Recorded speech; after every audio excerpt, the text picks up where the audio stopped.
The galaxy had a rule that everyone knew and nobody dared to break. Never set foot on a Class 13 Deathworld.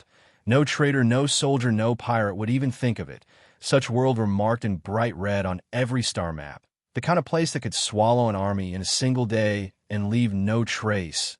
The kind of place where nature itself wanted you dead. Storms like the claws of gods. Beasts with teeth longer than a human arm. Plants that could drink your blood in seconds.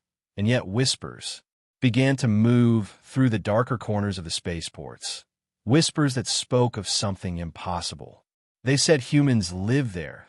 Not only lived, but thrived.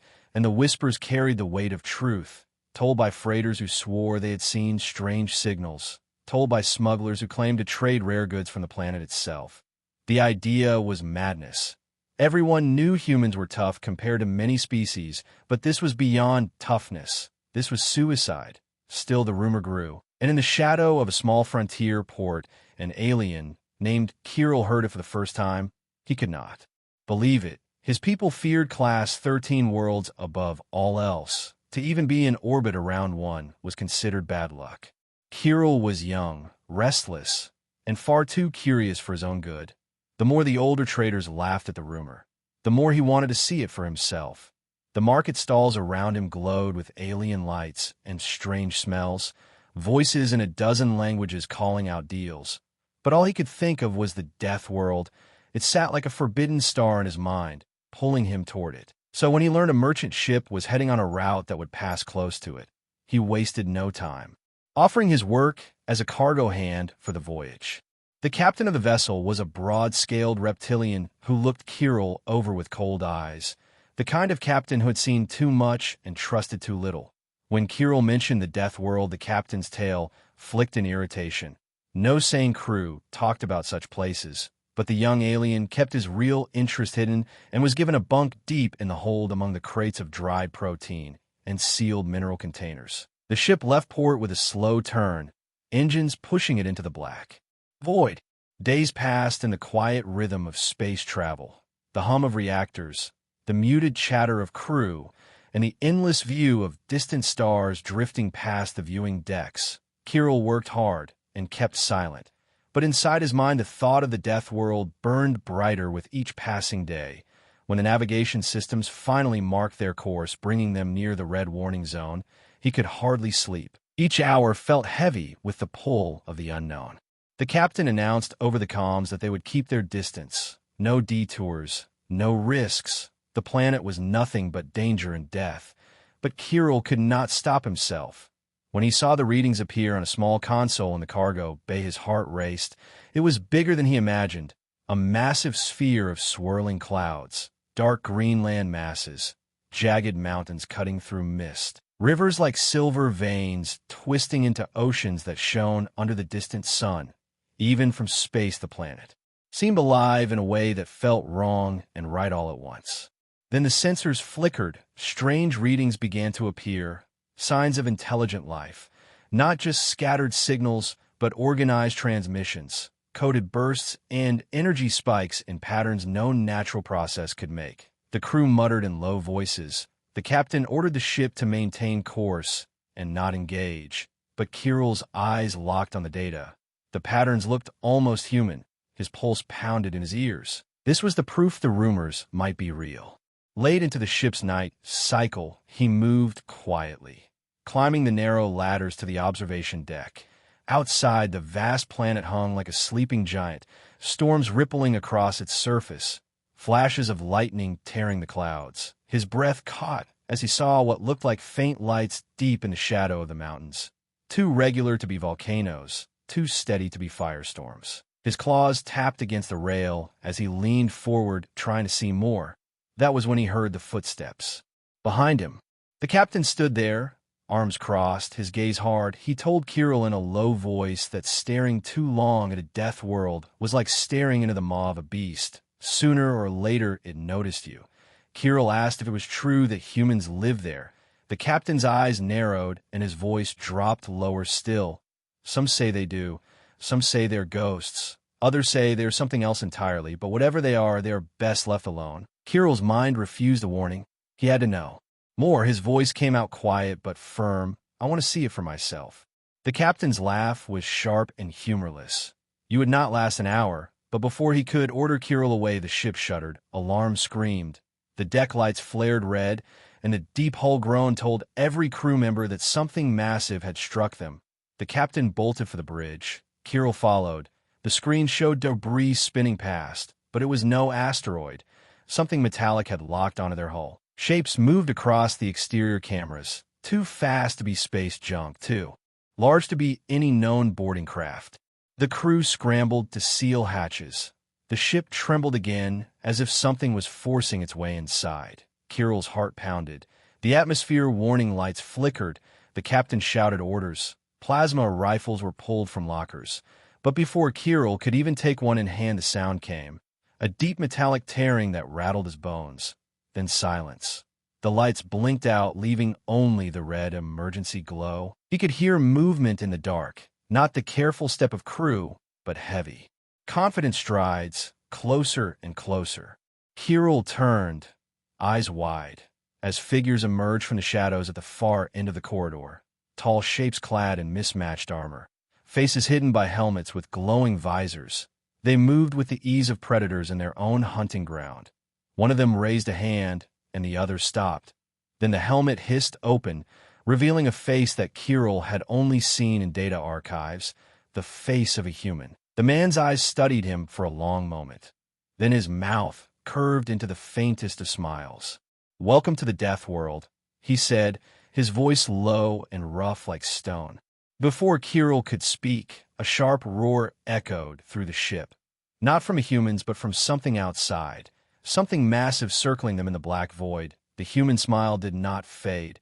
"You wanted to see the truth. Now you will." And with that emotion for Kirill to follow as the deck beneath them shook with another impact. Somewhere far away, alarm screamed again. And the shadow of the Deathworld filled the viewports as the ship began to descend toward its surface. The ship plunged through layers of violent clouds, the colors shifting from pale silver to dark bruised purple, with flashes of lightning bursting around them like the sky itself was angry at their arrival. Kirill held tight to a railing, his claws digging in as the human warriors moved calmly, as if the shaking and the noise meant nothing to them. The lead human, the tall one, with the cold, steady eyes, kept walking through the swaying corridors, heading for a sealed hatch at the far end without once looking back to see if Kirill was following him. Every few seconds, the sound of something outside scraped against the hull like massive claws dragging over metal. The crew members who had survived the boarding huddled away from the humans, eyes wide with fear. But the humans ignored them. Kirill could feel the air growing thicker and warmer, the planet's atmosphere already pressing against the hull. Then, with a deep groan, the landing struts deployed, and the whole vessel slammed down hard on what felt like rock, sending a violent shudder through every deck plate. Before Kirill could ask anything, the hatch ahead was opened, and a rush of hot, heavy air swept in, carrying smells so strong they almost stung his nose, a mix of soil, blood, ash, and something else raw and wild. The human stepped out without hesitation, and after a long breath, Kirill followed. His feet touched the surface of the Deathworld for the first time. The ground beneath was a strange black stone, cracked and rough, with glowing veins of molten light running through it. In the distance, mountains loomed jagged and cruel, their peaks tearing into the clouds. The sky was a shifting chaos of wind and color, with three separate storm fronts colliding far above and sending bursts of energy flashing like silent fire. Kirill's eyes darted around, and he froze when he saw the movement. Huge insect-like creatures with bodies the size of cargo haulers scuttled along the cliffs, their legs stabbing into rock as if it were soft clay. Their eyes glimmered with cold green light, but none came close. Instead, they seemed to watch from the edges like predators deciding whether to strike. The human leader turned to Kirill, pulling off his helmet, revealing a face weathered and scarred, the skin tanned deep by a sun that burned hotter than most stars. She was a woman, tall and strong, with eyes that held no fear. She studied him with a slow, careful gaze, then spoke in a voice that carried over the wind. "You are not from here, are you?" Her tone was not a question, it was a fact. Kirill swallowed and said, "No, and I do not understand how you could be here." She smiled faintly, but there was nothing soft in it. "We do not survive here. We adapt," Kirill followed as she walked toward a cluster of structures built into the base of the mountains. The walls were made from some kind of thick scaled hide, stretched over frames of carved bone larger than any animal he had seen before. Strange banners made from stitched cloth and metal plates swayed in the hot wind. Armed humans moved along the walkways above, watching him with the same cold appraisal as their leader.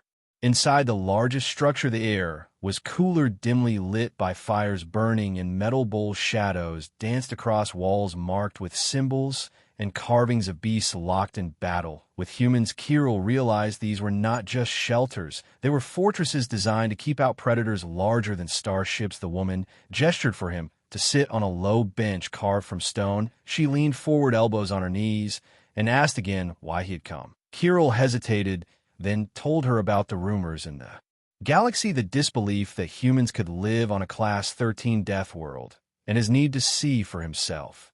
The woman listened without speaking, her eyes never leaving his face. When he finished, she said, "You are lucky you were found by us, and not by the others." Kirill frowned. "Others?" She nodded. "Not all who live here are humans. Some are things this world made from those who failed to adapt." Kirill felt the hairs along his neck rise. The fire crackled between them, the smell of meat cooking mixing with the sharp tang of metal. Then a deep rumbling roar echoed from somewhere outside the walls.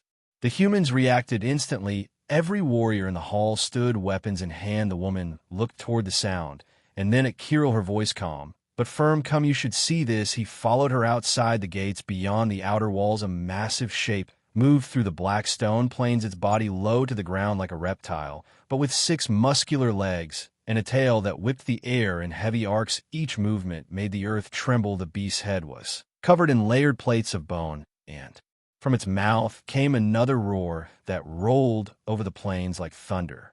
Kirill had seen dangerous creatures in his travels, but nothing like this. It was larger than a small freighter and moved with terrifying speed. The human warriors on the walls raised long rifles, each one fitted with blades on the end. The woman spoke without looking at him. "This is only a young one, full grown. They're twice the size and smart enough to hunt in packs." Kirill watched in disbelief as, instead of shooting the humans, simply waited. The creature paced back and forth outside the walls before finally turning and vanishing into the shadow of the cliffs.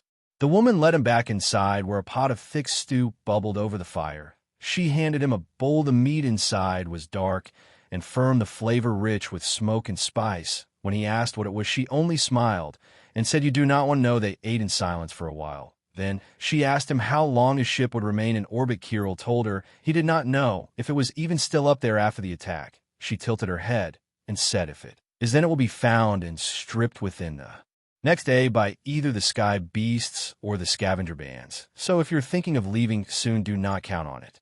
Kirill stared at her words, sinking in. He was stranded here among people who not only endured this world, but seemed to belong to it. The thought both frightened and fascinated him. The woman stood and motioned for him to follow. Once more outside, night had fallen quickly, and the sky was filled with 2 pale moons hanging low and a third smaller one rising from behind the mountains in their light. He could see movement far across the plains, the insect creatures from earlier, now joined by other shapes, with 2 many legs and glowing eyes, moving in slow, patient arcs toward the human fortress. The woman's voice was quiet but carried the weight of command. "You will stay inside tonight, and you will live tomorrow." Then she looked at him with the faintest spark of something almost like challenge in her eyes. "Welcome to the Deathworld." The twin moons hung low in the sky, casting a pale, ghostly light over the land. The air was heavy with a heat that did not fade, even in darkness, and the ground seemed to hum faintly beneath Kirill's feet, as if the world itself was alive. He stood at the edge of the human fortress beside the tall, scarred woman, whose name he had learned was Mara. Her eyes scanned the horizon in slow, measured arcs, while the warriors on the walls shifted restlessly, weapons ready, though none spoke. From beyond the plains came the sound of movement, large creatures passing through the night, unseen, except for the faint gleam of their eyes and the low rumble of their breathing. Kirill tried to follow their shapes, but they moved like shadows slipping between jagged rocks and twisted trees that looked more like claws than plants. Mara motioned for him to follow her down a narrow path that wound through the fortress, and out toward the base of the mountains the stone walls gave way to a passage. Carved into the rock, its walls lined with torches that flickered in the hot wind. The passage opened into a vast cavern lit by pools of molten light that bubbled and hissed as if the planet's blood flowed. Just beneath the surface along the walls were murals painted in thick dark pigments, showing humans locked in battle with beasts. So large their heads brushed the clouds, there were scenes of hunts, sieges, and storms, each one more violent than the last. In one, a human stood alone against a dozen predators, holding nothing but a jagged spear, and in another a group of warriors dragged the carcass of a massive insect into the gates of the fortress. Mara's voice echoed softly in the cavern, telling Kirill that this was where their history was kept, not in books or digital records, but in memory, in stone. Every image was a victory, every scar in the rock a reminder of what it took to survive here. She said that the world tried to kill them every hour of every day, and in return they learned to fight harder and adapt faster than any other species. Kirill listened in silence, feeling the weight of the place pressing down on him like the heat from the molten pools. They left the cavern and climbed a narrow stair cut into the mountainside. The wind grew stronger, carrying the scent of smoke and something sharp like the smell of fresh lightning. When they reached the top, Kirill's breath caught the land stretched out before them in all directions, a wild and terrible beauty. Mountains tore the horizon into jagged teeth, rivers of boiling water snaked through forests where the leaves shimmered with a metallic sheen, and the ground between was covered in strange black moss that seemed to pulse faintly in the moonlight. In the far distance, he saw a herd of massive four-legged creatures moving slowly, each step leaving a deep crater in the earth. Mara pointed toward a line of cliffs where the shadows shifted in unnatural ways, those of the sky nests. She said, the beasts, they're older than our oldest stories, and they can take a man from the ground without warning. Their wings are so wide they can block out the moons. Kirill felt a shiver run through him. The idea of living in a place where the sky itself could attack was almost too much to imagine. They made their way back down to the fortress just as the first hints of dawn began to glow on the horizon. The light came not in gentle shades, but in a sudden burst of gold and red as the sun cleared the peaks, its heat rolling across the land like a wave. The warriors on the walls changed shifts, and a group of hunters prepared to leave, the gates opening just wide enough for them to pass through. Each carried weapons made from a mix of scavenged metal and the bones of creatures Kirill could not. Mara told him they would be gone until the moons rose again, bringing back food, water, and whatever else they could take from the land. Kirill asked why they stayed here when they could leave if they had ships. Mara's eyes narrowed, and she said, leave to where? To a galaxy that would see us as little more than soldiers for hire or worse prey, to be hunted. No, this is our world that made us strong, and we will never abandon it. She led him to the training grounds where younger humans fought each other with wooden weapons, moving with speed and precision. Kirill could barely follow. Every strike was aimed to kill, every defense a calculated risk. These were not games, but lessons in survival taught from the moment they could walk. Later, Mara took him beyond the outer walls along a ridge where the black stone crumbled beneath their feet. Below the ridge, the land dropped into a vast crater filled with a forest unlike any Kirill had seen before. The trees were tall and twisted, their trunks covered in thick armor like bark, each leaf a sharp blade that clinked faintly in the wind between the trees. He saw movement, flashes of fur, scales, and chitin. Mara said this was the razorwood, and that only the desperate or the foolish entered. Without a plan, every branch could cut flesh, every root could pull a man under the soil if he lingered too long. She pointed to a broken spear jutting from the ground. Its shaft snapped, and its tip stained dark. That was all that remained of the last outsider who entered without guidance. Kirill realized then that the Deathworld was not just dangerous because of its beasts or storms, but because the very land was a predator. Mara watched his expression and gave a small nod. You begin to understand now, she said. This place is alive. It watches, it waits, and it learns. If you try the same thing twice, it will kill you for it. So we never stop changing, never stop thinking of new ways to fight. As they walked back toward the fortress, a shadow passed overhead, so vast it darkened the ground around them. Mara shoved Kirill hard to the ground as a massive shape swept past its wings, cutting the air with a sound like tearing metal. It rose again into the clouds, vanishing as quickly as it had come. Kirill's heart raced. Mara pulled him to his feet without a word. They kept moving until the gates closed behind them. The hunters had not yet returned, and the mood on the walls was tense, as if the people inside could feel the eyes of the world on them. That night, Kirill lay awake in a small stone chamber, listening to the distant roars, the grinding of rocks as something large moved through the mountains, and the strange whispering sound of the razorwood far away. His mind was filled with the images he had seen: the molten pools, the sky nests, the living forest, and the beasts whose eyes glowed in the dark. He understood now why the galaxy feared this place, but he also felt something else, a pull, a strange respect for those who called this world home, and a growing question deep inside him: what would this place make of him if he stayed? The morning began with the sound of the fortress horns, deep and low, rolling across the plains like a warning to every creature that humans were awake and ready. The sky burned with a hot, pale light, and the air shimmered above the black stone walls. Kirill stepped out from the small stone chamber where he had slept, his body still aching from the constant heat and the restless night. Mara was waiting for him, her arms crossed, her expression unreadable. She told him it was time for him to prove himself if he wanted to walk freely in this world. Kirill asked what she meant, but Mara only turned and began walking toward the fortress gates. The warriors there were gathered in a half circle, their armor scraped and worn, their weapons gleaming in the morning sun. Some carried rifles, others heavy spears made from the long bones of creatures whose skulls Kirill had seen mounted above the gates. Mara stopped in the center of the circle and told him that no outsider could stay without facing the hunters. Trial, the same challenge given to any stranger who wished to stand among them. The rules were simple: survive until the twin moons rise again. No hiding inside the fortress. No help from the warriors. No tools except what you can carry in your own hands. She handed him a spear, its shaft smooth and black, the tip made from a jagged shard of bone that glowed faintly in the light. Kirill turned it over, feeling its strange balance, and asked what it had come from. Mara's eyes held his for a long moment before she said the last thing: that try to hunt me. The gates groaned open, and the world outside stretched out in heat and shadow. The razorwood forest loomed to the east, the mountains rose jagged to the west, and the open plains burned gold in the sun. Mara pointed to the plains and said, "Your trial begins now." Then, without another word, she turned and walked back through the gates, which slammed shut behind him, leaving only the wide, wild land and the low hum of distant life.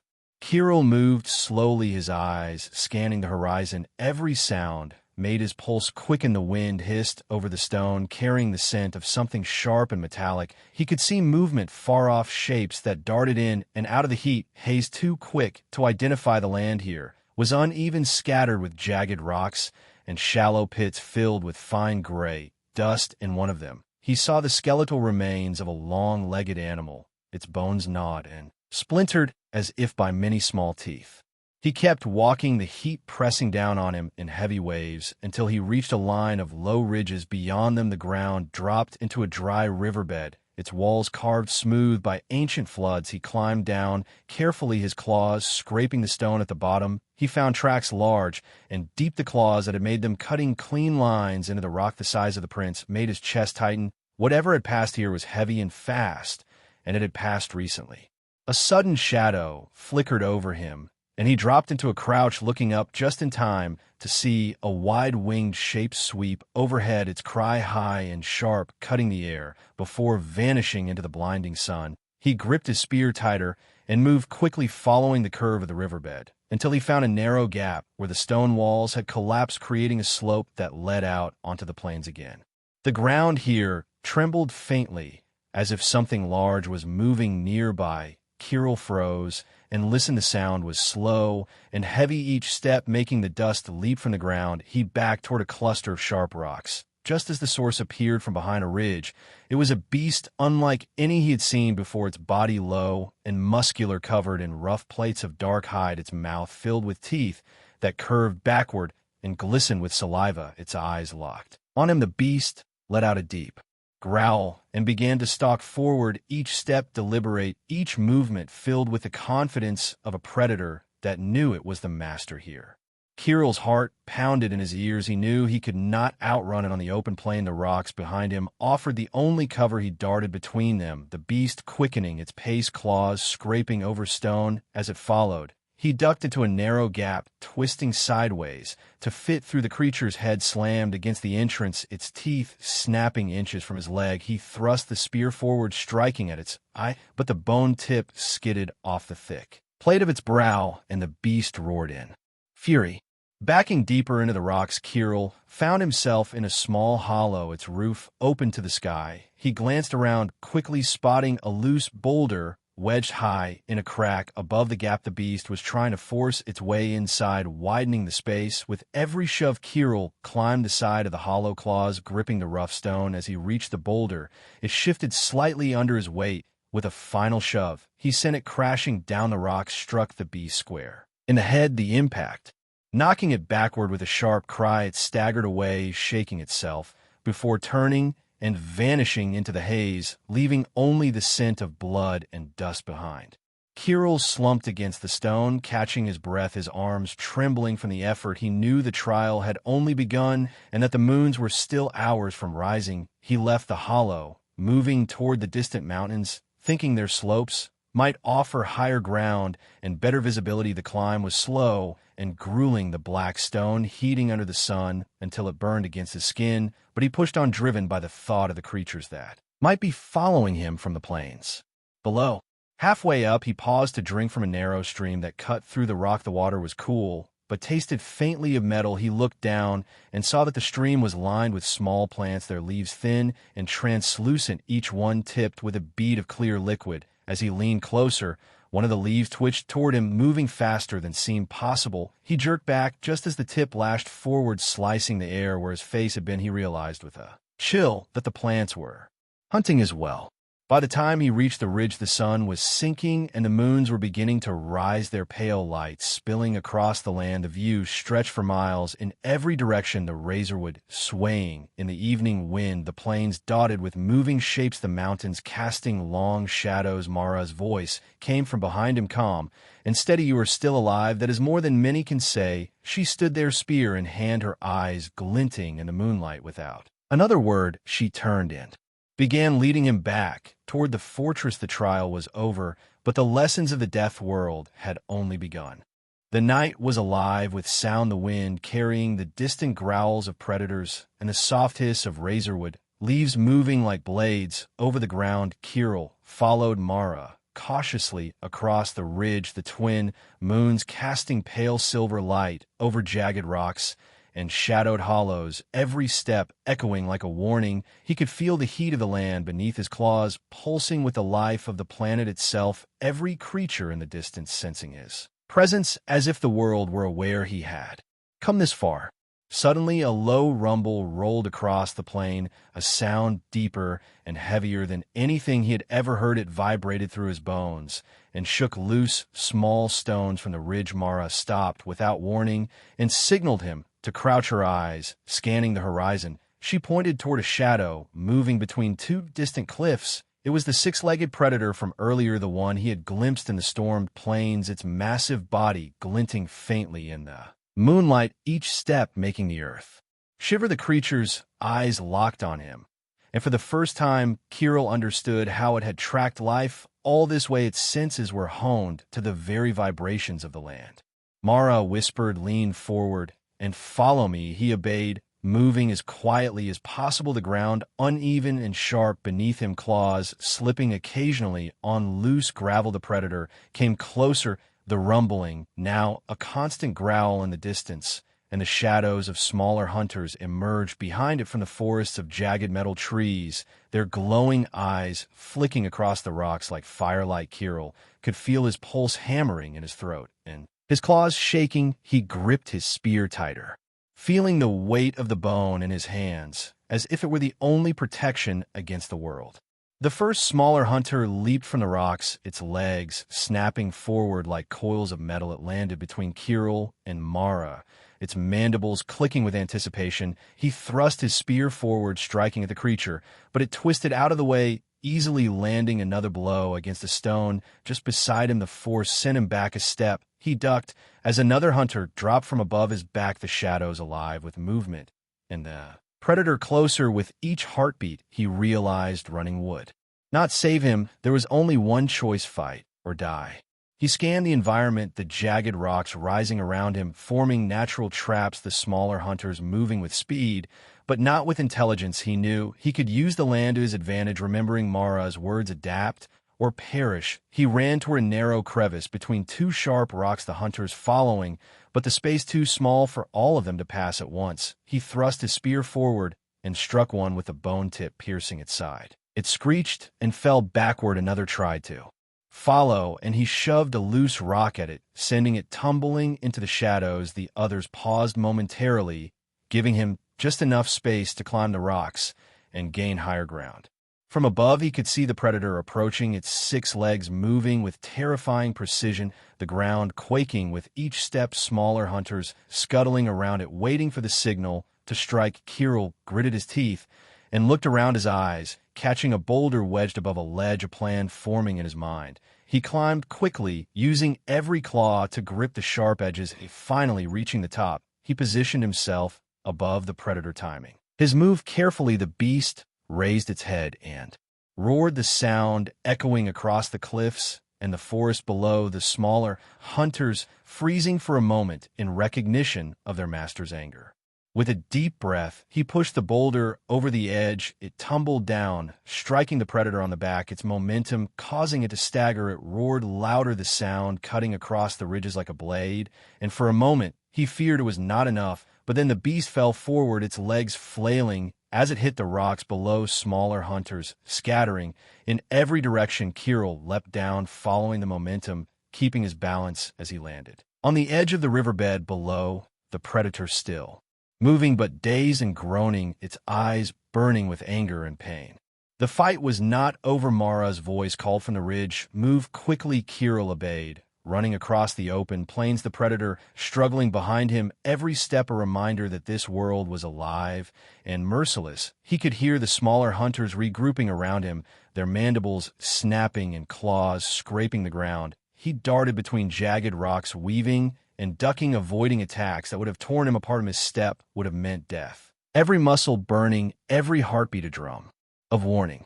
He spotted a narrow canyon ahead, the walls high and smooth, its floor littered with small stones. He slid inside, using the walls for cover. The smaller hunters hesitated at the entrance, the predator approaching the mouth of the canyon. It roared, throwing dust and debris into the air. Kirill scrambled to a higher ledge, his claws sinking into small crevices. The predator could not follow him up here, but the smaller hunters tried, leaping, reaching out with sharp claws. He thrust his spear again, striking one that jumped too close, sending it over the edge into the rocky chasm below. The predator gave a final roar before retreating slightly, its 6 legs pounding against the stone, making vibrations travel up to Kirill's feet. He realized he was not safe, yet the night was far from over, and the land itself seemed to be testing him. Each sound, each shadow, each flicker of movement, a potential threat. The twin moons rose higher, now casting silver light across the world. He could see the horizon alive with the shapes of creatures moving silently like ghosts across the plains. Kirill knew that survival here meant more than strength. It meant constant awareness and clever thinking. He crouched behind a jagged rock, listening to the predator growl in the distance, the smaller hunters regrouping, the wind carrying the faint smell of blood and smoke from earlier. He took a deep breath and reminded himself of Mara's words: "We adapt or we die." He scanned the environment for anything he could use, every loose rock, every sharp edge, every narrow gap, a weapon, a trap, a shield. He had learned in mere hours more than he had in years of training. On safer worlds, this place demanded attention, demanded cunning. Suddenly, the ground shook beneath his claws, a warning that another creature approached. He spun just in time to see a massive shadow moving across the plains at speed, incredible, its body covered in sharp ridges that glimmered in the moonlight. Kirill realized that the Deathworld had more than one predator capable of ending him in a single strike. His mind raced, calculating his next move. The ridge above offered height and leverage, but meant crossing open ground. The canyon offered cover, but limited.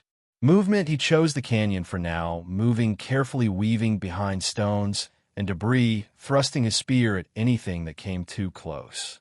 Hours passed like this, the predator, never far the smaller hunters probing, encircling Kirill's muscles, burning every moment, every step a challenge to his skill and endurance. Finally, the first hints of dawn began to glow over the horizon. The predator paused at the edge of the canyon, roaring one final time. Before retreating into the shadows, the smaller hunters hesitated and then scattered into the forest. The Deathworld had tested him fully, and he had survived the night. Kirill sank to the ground. Exhausted, the spear still clutched in his claws, his body shaking but alive. Mara appeared at the canyon's mouth, her eyes glinting in the first light of day. She nodded in approval. The trial was over for now, but the lesson had been clear. The morning light fell over the black stone plains, turning the jagged cliffs and molten pools into a sharp contrast of shadow and heat. Kirill followed Mara back toward the fortress, his muscles still trembling from the night's trial, but his mind sharper than ever. The air carried the faint smell of smoke and metal from the predators he had faced, and the razorwood forest swayed in the distance like a living tide. Mara moved with her usual calm precision, her eyes scanning the land as if reading the world itself, and Kirill felt the pull of something greater than mere survival. Inside the fortress, Mara led him to a wide chamber carved into the mountainside, the walls covered with murals and reliefs depicting humans in battle against creatures far larger and stranger than anything Kirill had imagined. The figures were frozen in motion, spears raised, teeth bared, eyes focused. The artistry was not for beauty, but for memory. Every stroke a lesson, every shadow a warning. Mara gestured for him to sit on a low stone bench in the center, and then she began to speak in a voice low and steady. This world is not like the others. Kirill thought he knew danger, but this place teaches more than fear. It teaches adaptation and understanding. Humans did not arrive here by accident, Mara said. They came because they were chosen not by anyone else, but by themselves. They volunteered for the worst worlds the galaxies deemed uninhabitable. Because we sought strength, not comfort. Kirill listened, trying to absorb the words. The thought of humans choosing a death world seemed madness, but the woman's eyes held a fire that left no room for doubt. She continued, our ancestors were sent here generations ago. They were told it was a prison, a trial by death, but they refused to be trapped. They refused to perish, and instead, they learned to bend the world to their will. The murals seemed to shift in meaning. As she spoke, Kirill saw battles in new ways, the humans not merely defending, but striking with intelligence and precision. Every movement calculated, every trap anticipated. The razorwood forests were not just obstacles, but tools. Every cliff face, every river, every stone used as part of strategy that turned the planet itself into an ally. Mara's voice carried on the walls, you see, Kirill, the galaxy fears this world because it believes only death can exist here, but death here is only the first lesson we have learned to become gods among the predators. Kirill tried to imagine living like that every day, surrounded by creatures that could kill in seconds, every storm that could tear apart buildings, and every plant capable of slicing flesh from bone. It was unimaginable, and yet Mara's calm made it real. She stood and walked to a mural showing humans dragging the body of a massive insect toward the fortress walls. They were smiling, their expressions proud and focused, not afraid. Kirill asked how this could be possible. She turned and said, because fear is not enough. It is survival and intelligence and adaptation that matter. We learn to read the land, to predict its attacks, to use every element as a weapon. She led him out of the chamber and onto a balcony overlooking the plains. The twin moons still hung low, their lights silver and ghostly over the landscape. Kirill could see movement across the plains, a herd of massive four-legged creatures moving carefully as if they sensed him. Mara spoke softly, here you can see why the galaxy never dares approach this place. It seems alive because it is alive, but not in the way you think. The death world itself is not conscious. It is dangerous and it is relentless. It teaches us lessons in every storm and every predator. We do not just survive, we improve. Kirill thought about the trial the night before. The predator the smaller hunters the razorwood, the use of the rocks and boulders, the speed and thought required to outmaneuver everything around him, and he understood that the humans had learned to think ahead, to anticipate threats beyond instinct. They had turned every danger into training and every attack into preparation. Mara's hand rested on his shoulder, the grip firm and reassuring. Now you understand, she said, but there is more. Humans do not only adapt, they conquer in ways no other species can. This world has made us stronger than any army, stronger than any machine, stronger than any predator in the galaxy. They descended from the balcony toward the training grounds. Kirill's eyes caught sight of younger humans sparring with one another, their movements fluid, precise, fast each strike, and block a lesson in survival. He realized that from the moment a child could walk, they were trained to read danger, to anticipate and adapt, each mistake punished by pain and consequence, but each success rewarded with skill and knowledge. Mara stopped beside him and said, every generation here learns faster than the last, because the Deathworld teaches without mercy and it does not forget. The air grew warmer as they moved toward the central courtyard, the molten pools casting orange light across the stone. Kirill asked what the ultimate goal was. Mara smiled faintly and said, there is no goal in the way your people think. We do not seek conquest or glory. We seek mastery over ourselves, over our environment, over the dangers that others fear to face. We expand not because we must, but because the galaxy underestimates the humans who thrive here, and one day that mistake will be costly. A distant roar echoed across the plains. Kirill looked toward the mountains and saw the six-legged predator moving again, slow and deliberate. Mara nodded. It is out hunting, but it knows better now. It will not attack the walls directly.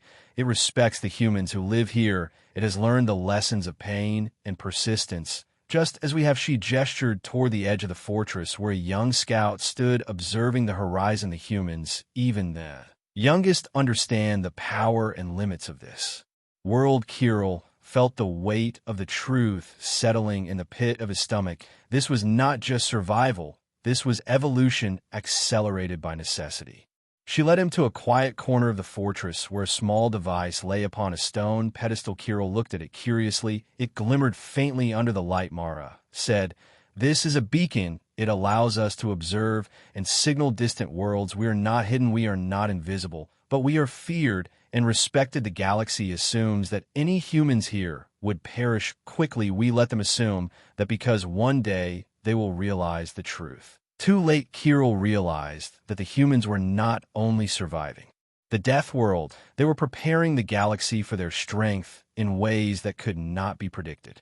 As the sun rose fully over the jagged horizon, Kirill felt a strange mixture of awe and fear. He had seen the Deathworld and its predators. He had survived the hunter's trial. He had seen humans adapt and thrive in ways that defied his understanding. Mara stood beside him, her gaze on the plains. She said, now you know the truth. This world makes us stronger than any enemy, stronger than any machine, stronger than any fear itself. And one day, the galaxy will learn that the Deathworld was never meant to kill humans. It was meant to create them.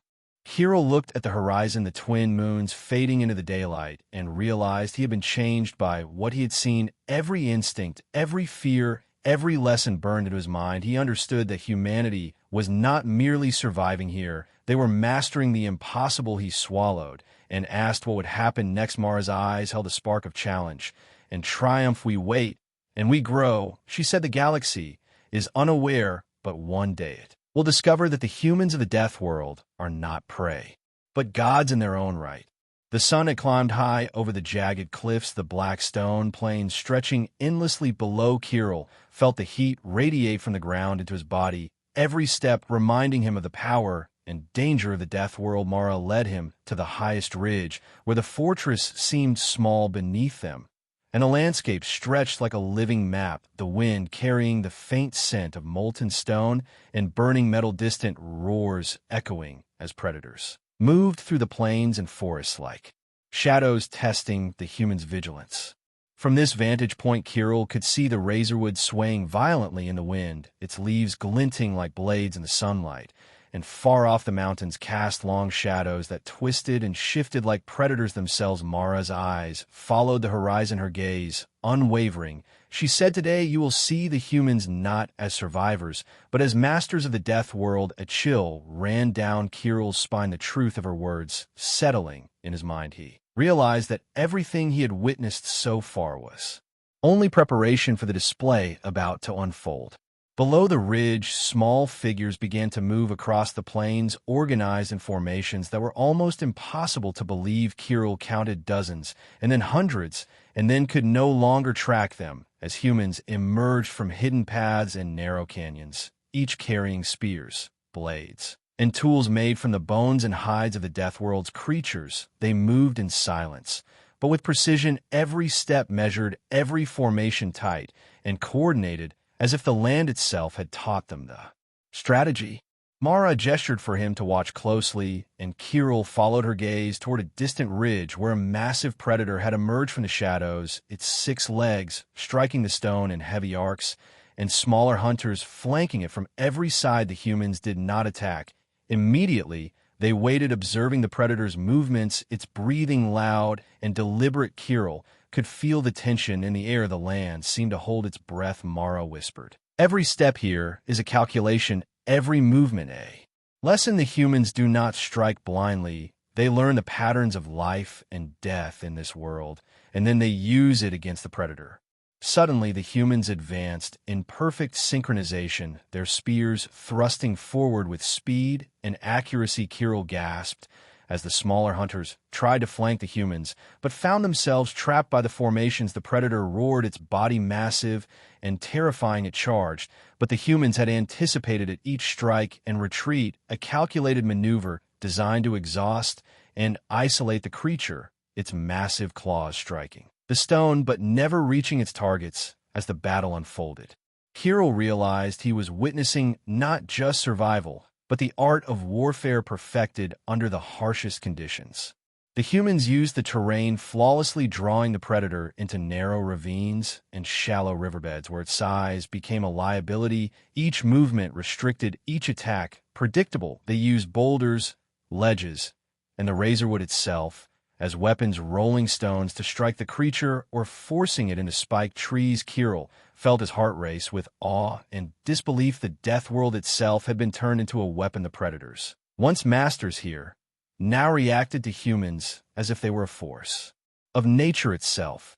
Mara spoke quietly. The humans have adapted to become more than hunters. They are teachers of fear and respect. The predator is learning the same lesson every species here must learn. The young humans now joined the battle, wielding smaller spears and using traps they had set. The older humans guided them with signals and gestures, every movement coordinated, every strategy evolving in real time. Kirill saw humans moving through the chaos with a fluidity and intelligence that left him breathless, and the predator faltering in its steps as if recognizing that it had met its equal.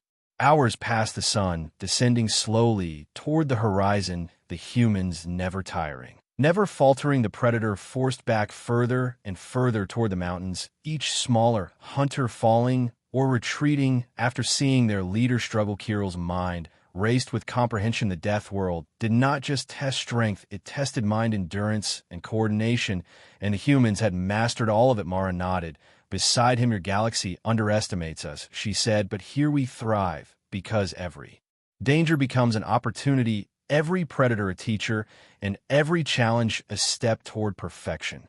Kirill noticed now the humans signaling to each other across great distances, their eyes scanning constantly, the predators adapting to each shift in movement, the hunters attempting to flank, but always countered by unseen forces hidden in the terrain. He realized that what he was witnessing was not chaos, but a system and network of life and death orchestrated with precision and intelligence. The humans had turned the death world into a proving ground where every lesson learned was another layer of strength, another proof of dominance.